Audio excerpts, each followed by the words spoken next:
et messieurs, bienvenue et merci de nous suivre. Nous sommes sur RTI 1 et en direct. Voici les titres de cette édition.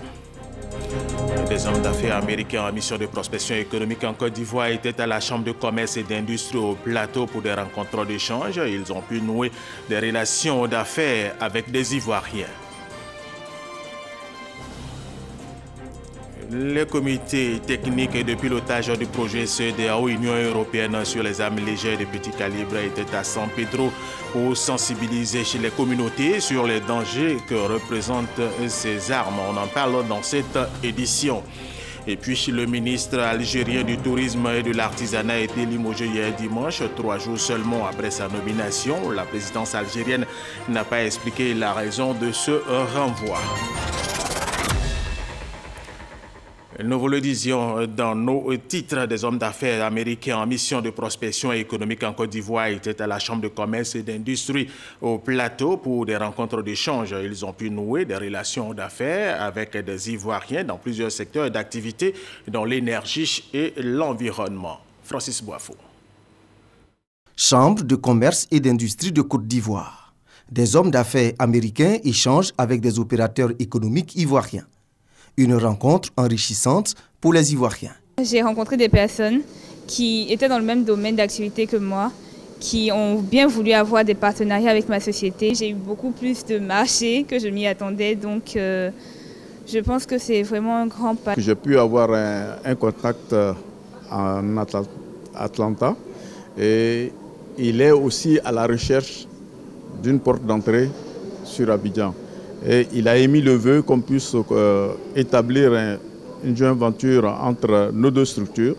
Et je pense que c'est promoteur. Faciliter les investissements et accroître les échanges économiques entre la Côte d'Ivoire et le monde restent des priorités pour les autorités de la Chambre de commerce et d'industrie de Côte d'Ivoire. Nous attendons que les entreprises américaines mettent au service de nos entrepreneurs leurs expériences et les moyens dont ils disposent pour des investissements. Parce qu'aujourd'hui, en Côte d'Ivoire, nous avons besoin de grandes entreprises et permettre également la promotion des entreprises ivoiriennes. Cette rencontre vise à accompagner le secteur privé ivoirien. Francis Boifo, plus de rigueur dans la passation des marchés pour des infrastructures de qualité. C'est la volonté du Conseil régional du Bélier qui vient de tenir sa première session 2017 à Lomokankro dans le département de Tiébissou. Abdul Kader Segodogo Guédouman, RTI Boaké. Sous-préfecture de Lomokankro, département de Tiébissou, nous sommes dans la région du Bélier. Conformément à la volonté du Conseil régional d'associer toutes les populations à la gestion de cette entité décentralisée, la localité accueille la première session de ce Conseil. Point saillant des travaux, la passation des marchés pour des infrastructures de qualité est appréciée de tous. À cet effet, un état clair des marchés passés et en cours d'exécution a été fait. Il en ressort que désormais les marchés doivent être passés dans un meilleur délai. En outre, les entreprises sélectionnées doivent être suivies régulièrement afin que les travaux soient bien faits et dans les délais. Ce qui nous réconforte, la gestion est bonne. Ce qui nous reste à faire, c'est une certaine efficacité dans la réalisation des travaux. Cette efficacité commande que les marchés soient passés assez rapidement, commande que les entreprises soient suivies régulièrement afin que les travaux se fassent à bonne date. Dans la région du Bélier, les besoins prioritaires ont été identifiés. Ils partent de l'adduction en eau potable jusqu'à la construction de lycées, en passant par l'électrification et la construction des centres de santé. Le Conseil régional du Bélier, avec à sa tête le ministre d'État, Jano Aoussou-Kouadio, va y mettre un point d'honneur. Et toute autre chose à présent, la Côte d'Ivoire a depuis quelques années un consulat dans la ville économique de Djeddah en Arabie Saoudite. Ce consulat a subi une rénovation en vue de redynamiser les activités de cette institution diplomatique. Kwasi Mamadou. Mohamedia, c'est dans ce quartier administratif qu'est logé le consulat général de la Côte d'Ivoire à Djeddah en Arabie Saoudite. Cette bâtisse de la diplomatie ivoirienne s'est vue rénovée par la Côte d'Ivoire. Une rénovation qui a permis à cette structure d'avoir une nouvelle configuration avec des dortoirs et une salle de conférence qui porte le nom du président de la République, Alassane Ouattara. Pour intéresser les gens à votre pays, ou alors il faut un cadre de rencontre. Et nous savons que lorsque nous demandons à nos compatriotes qui sont dans les affaires, s'ils sont intéressés par la destination, donc Jeddah, surtout en Arabie Saoudite, le problème donc, de réceptif se pose toujours parce que les coûts de location sont très élevés.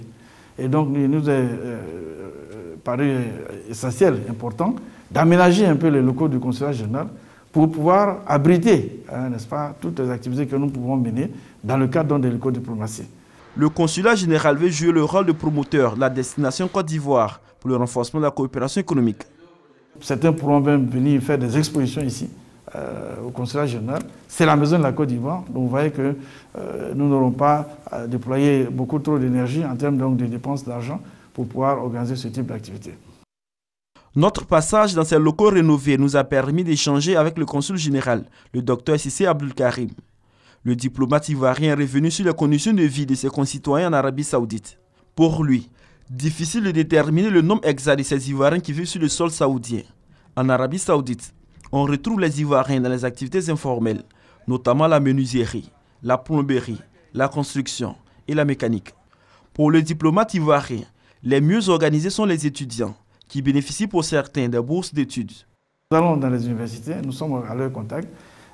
L'année dernière, par exemple, nous avons eu 2 soutenances de thèses, donc vraiment de très belles factures, qui ont vraiment rehaussé l'image de la Côte d'Ivoire.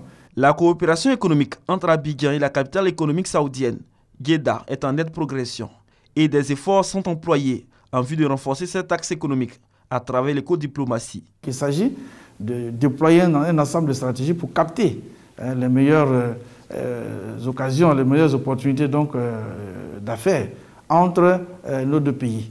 Et donc le consulat général également n'est pas resté en reste et nous avons mené un certain nombre d'activités qui nous ont permis d'avoir un certain nombre d'opérateurs que nous avons convoyés sur la Côte d'Ivoire. Le consulat général de la Côte d'Ivoire à Jeddah, principal coordonnateur du Hajj, aura à gérer cette année le séjour de 5600 fidèles musulmans en Terre Sainte. Un reportage de Kouassi Chimamadou. Ce consulat a subi une rénovation en vue de redynamiser les activités de cette institution diplomatique. Des parlementaires de 8 pays africains ont passé 4 jours ici à Abidjan au cours des séminaires pour parler de VIH-Sida et de la tuberculose.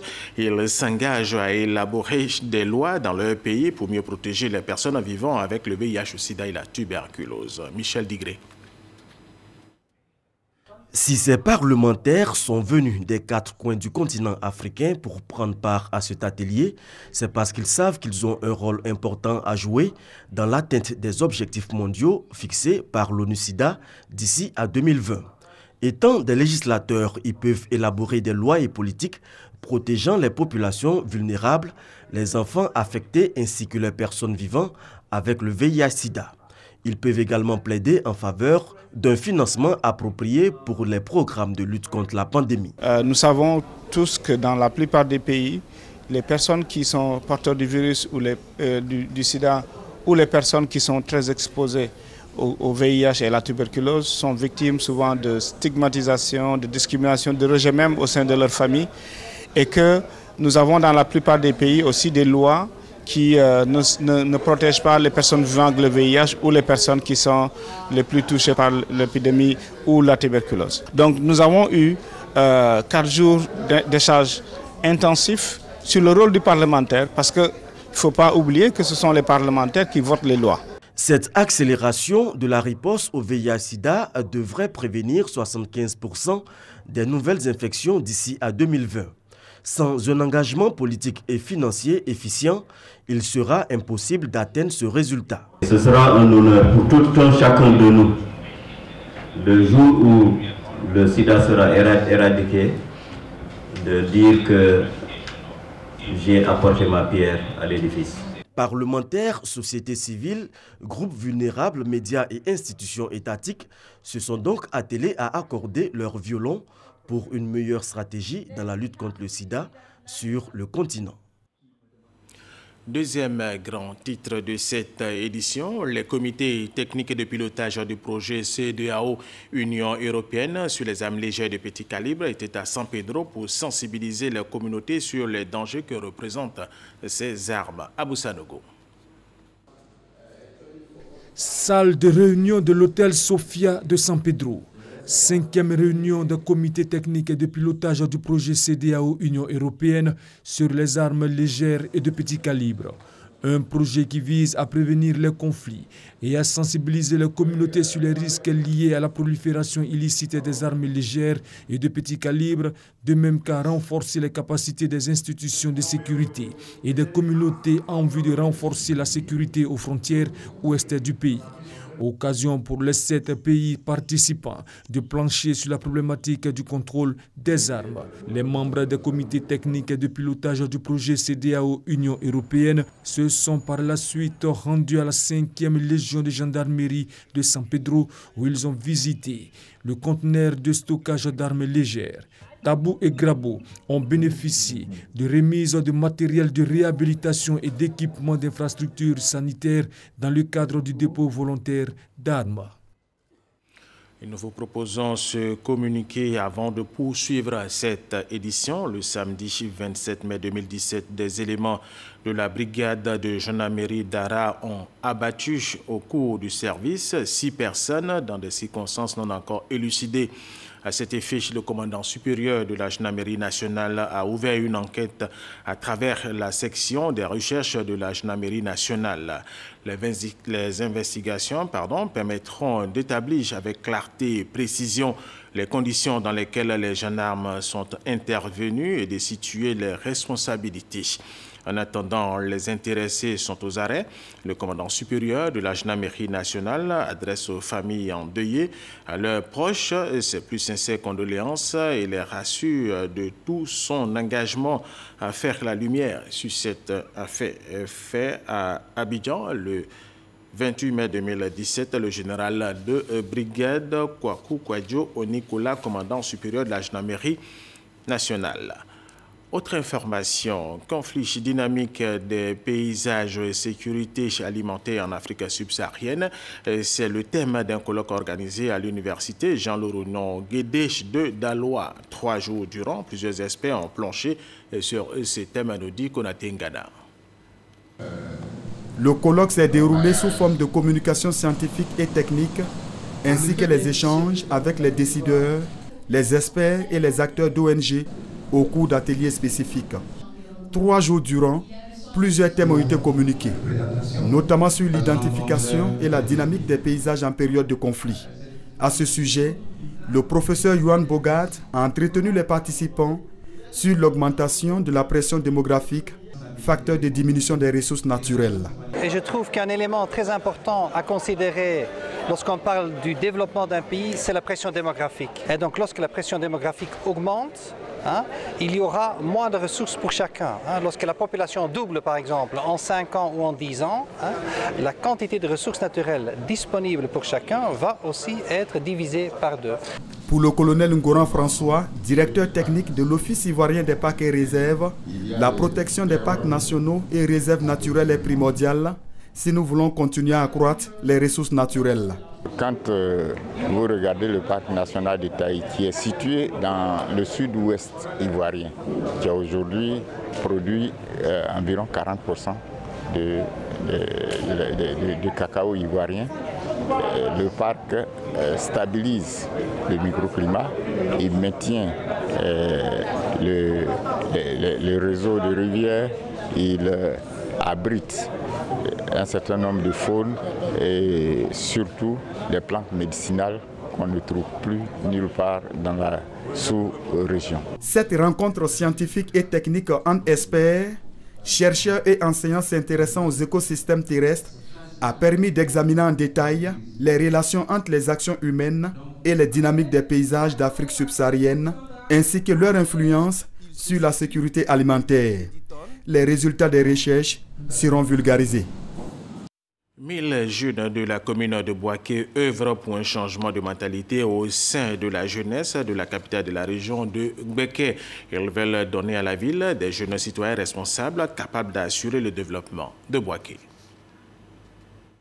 L'incivisme et l'indiscipline de certains jeunes à Boaké sont décriés. Ces jeunes sont souvent au cœur des troubles sociaux. Face à ces critiques défavorables, cette jeunesse a décidé d'œuvrer pour un changement de mentalité.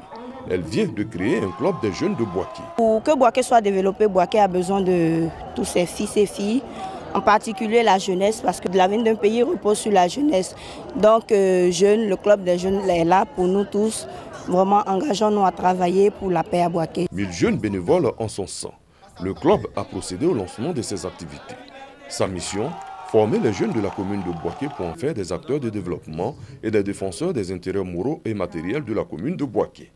Les différentes autorités de la commune ont salué cette prise de conscience de la jeunesse. Cette flamme qu'ils ont allumée, elle ne doit jamais s'éteindre. Faire en sorte que c'est cette flamme, que ce soit cette flamme qui éclaire les autres jeunes pour un avenir radieux pour la ville de Boaké. Un match de gala a mis fin à ce rassemblement de la jeunesse dont l'objectif majeur est de donner à la commune de Boaké des jeunes citoyens responsables, capables d'assurer le développement socio-économique de leur commune. Abdelkader Sogodogo Guédoumon, à l'initiative des rois Nana Boakwasi 3 et Nana Agnini Bilé 2, les populations de ces deux royaumes ont organisé une journée d'hommage de soutien à la politique du chef de l'État Alassane Ouattara. Kwasi Mamadou. Les cadres, les chefs traditionnels, les jeunes, les femmes, les religieux, bref, l'ensemble de la population de la région de l'Indénié-Djuablin, dans sa diversité religieuse, sociale et politique, réunis autour du roi Nana Boakwasi III, roi de l'Indénié, et du représentant de Nana Agnini Bilé II, roi du Djuablin, pour réaffirmer leur gratitude au président de la République, Alassane Ouattara, pour les nombreux chantiers de développement ouverts dans la région, mais aussi lui apporter leur soutien. Pour ces populations, ces actions de développement entamées dans leur région doivent se poursuivre en vue d'améliorer considérablement leurs conditions de vie. Il faudrait que les populations de Côte d'Ivoire soutiennent le président, lui apportent le soutien nécessaire pour qu'il puisse continuer à travailler pour l'émergence de la Côte d'Ivoire. Nous, fils population de l'Indénié-Djuablin, nous n'oublierons jamais ce que le président a fait pour nous en si peu de temps. Et c'est visible. Le ministre Pascal Kwaku Abina a saisi l'occasion pour expliquer aux populations les efforts consentis par le président de la République, Alassane Ouattara, en vue de la satisfaction des doléances de l'ensemble des corps sociaux. L'envoyé du gouvernement a expliqué également à ses parents les projets de développement en cours de finalisation pour améliorer les conditions de vie et de travail des fonctionnaires et de tous les travailleurs ivoiriens. C'est pourquoi il invite ses parents à accompagner ces initiatives de paix et de développement. Pour renforcer le pacte d'union qui lie le président Alassane Ouattara à la région de l'Indénié-Djuablin, une motion de soutien a été lue et remise au préfet des régions avant que les guides religieux ne prient le Seigneur et les gardiens de la tradition n'implorent les mânes. Des prières et appels pour conduire la Côte d'Ivoire aux portes de l'émergence. Restons dans la région pour parler du CAFOP d'Abangoro qui a 40 ans. 40 ans, cela se fête avec la manière, nous dit Serge Colliard.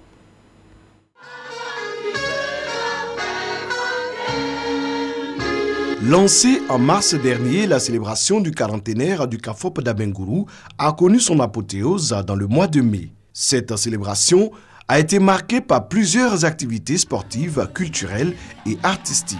L'un des temps forts a été le défilé des représentants des différentes promotions qui se sont succédées depuis la création de ce CAFOP en 1977. Après le travail, la récompense. Élèves maîtres, enseignants, personnel administratif ont été récompensés pour le travail abattu durant ces années. La directrice du CAFOP d'Abengourou s'est félicitée des résultats, notamment le premier prix d'excellence du meilleur CAFOP de Côte d'Ivoire pour la 3e fois. La cerise sur le gâteau, c'est le prix que nous venons de recevoir. Premier CAFOP de Côte d'Ivoire avec premier prix de meilleur directeur Vraiment, je rends grâce à Dieu. Le représentant de la ministre de l'Éducation nationale, Ibrahima Kourouma, inspecteur général de l'Éducation nationale, a félicité les responsables du CAFOP d'Abengourou pour le sérieux et la rigueur. Il a invité les élèves maîtres à être des modèles au cours de leur carrière. Autre articulation importante de cette cérémonie, le baptême de la 40e promotion du nom de son parrain, l'honorable Adou Ngouan Bernard.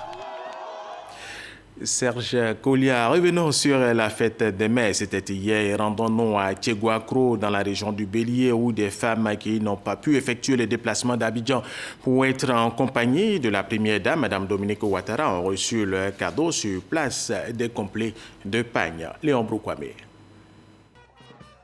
Défilé des femmes pour présenter leur association ou coopérative avec un seul domaine de compétence, la lutte pour l'autonomisation de la femme à travers des activités génératrices de revenus. La fête des mères est ainsi mise à profit par l'Union des associations des femmes d'Atiguaco pour demander plus d'attention en vue de leur épanouissement et celui de leur famille.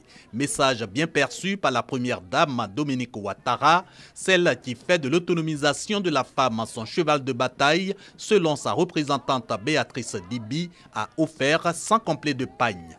Un geste fort apprécié. La joie qui m'anime est tellement forte que je ne sais pas quoi le dire. Mais je voudrais dire simplement merci à Madame la Première Dame et merci à son époux. Que l'année prochaine, ce qu'elle va nous donner, en tout cas ce don dépasse pour ce qu'elle vient nous donner. Outre les cadeaux de la Première Dame Dominique Ouattara, des soutiens en numéraire aux femmes des 29 villages d'Atiguaco, dont de la mutuelle de développement du département et de Béatrice Dibi. De quoi galvaniser les mamans qui n'ont pu s'empêcher de se trémousser. Toujours à l'intérieur du pays, la fête des mères a été aussi célébrée à RTI Boaké, à Tachich Kwamekro et à Sakasso. Regardez. Femmes, impactez votre génération et soyez des piliers pour vos.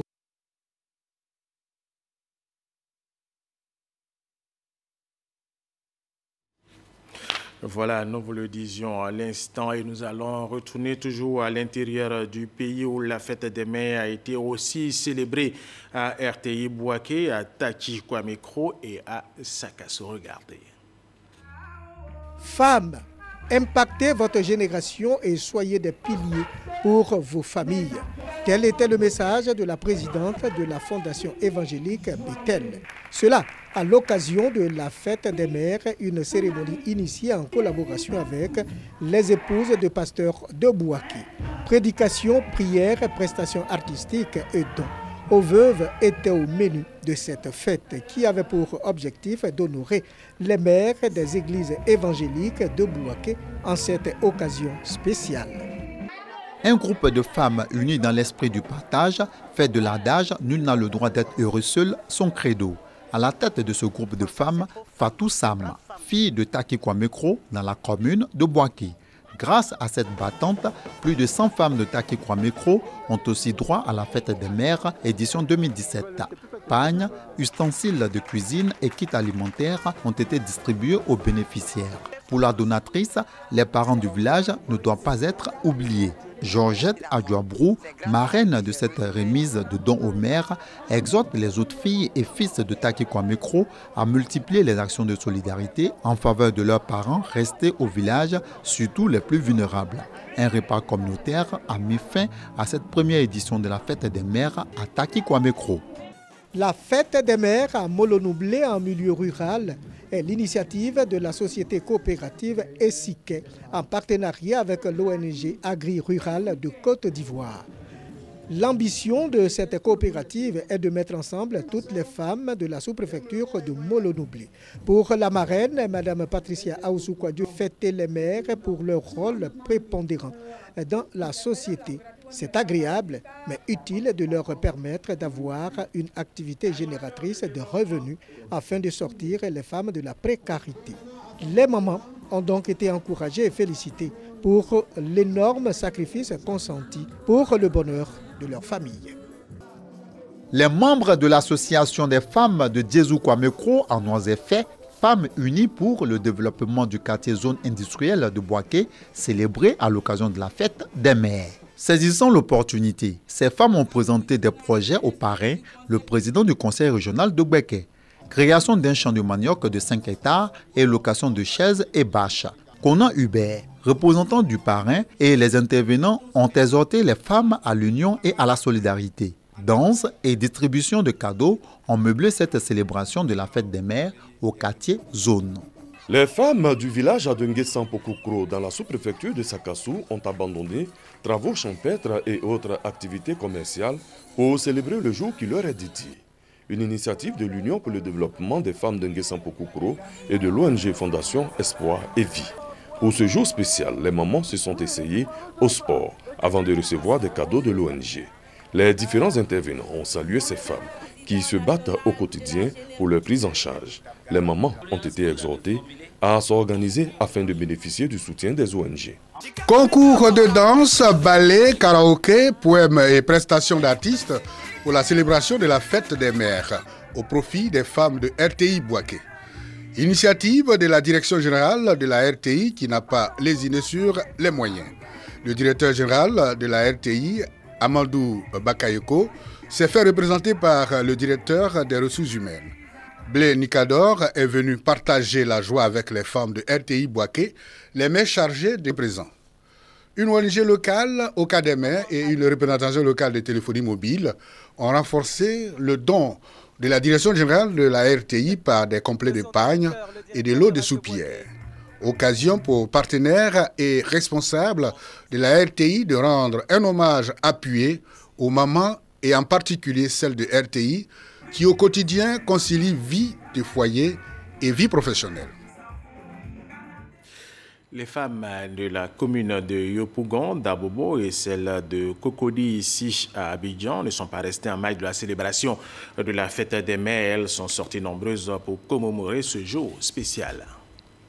Brandissant des banderoles et des pancartes à l'effigie de leur association, les femmes des différents quartiers de la commune de Yopougon se sont donné rendez-vous au jardin du terminus 47 pour commémorer la fête des mères, une initiative de la jeunesse unie de Yopougon. Une note spéciale à nos mamans qui n'ont cessé de nous galvaniser, qui n'ont cessé de nous inculquer vraiment la véritable dynamique, c'est-à-dire la cohésion sociale, d'où pour nous, jeunes de Yopougon, nous avons le devoir de les célébrer. La fête des mères, c'est aujourd'hui pour moi la célébration de la paix, du pardon.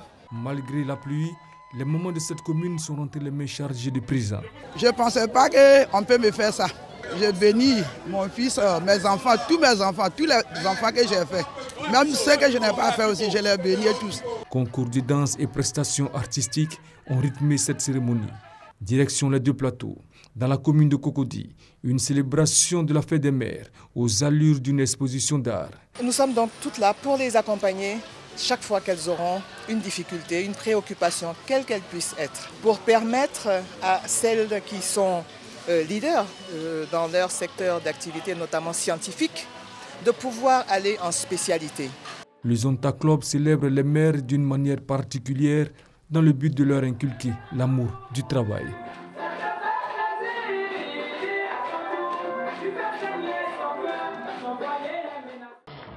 C'est dans la gaieté et la convivialité qu'elles ont célébré la journée dédiée à la mère. C'est une initiative de l'Association des femmes unies d'Abobo PK18 du quartier Agripac. Florence Kwasi, présidente de cette association, a exhorté les femmes à l'entrepreneuriat, seul gage d'un épanouissement véritable selon elle. La marraine Ami Bomba a pour sa part invité les femmes à préserver l'entente, la cohésion, la fraternité tout en restant actives. Jeux, ballets et remises de cadeaux ont meublé cette célébration. Et nous allons terminer avec ces informations. Le ministre algérien du Tourisme et de l'Artisanat a été limogé hier dimanche, 3 jours seulement après sa nomination. La présidence algérienne n'a pas expliqué la raison de ce renvoi, mais son casier judiciaire ne serait pas vierge, nous dit-on. Voilà, terminons avec cette information. Le président russe Vladimir Poutine est arrivé en France ce lundi pour une visite officielle. Il a été reçu à son arrivée par le président français Emmanuel Macron au château de Versailles. Et ils vont échanger sur le renforcement des relations entre les deux pays. Fin de cette édition. Merci de l'avoir suivi. Restez avec nous sur RTI1.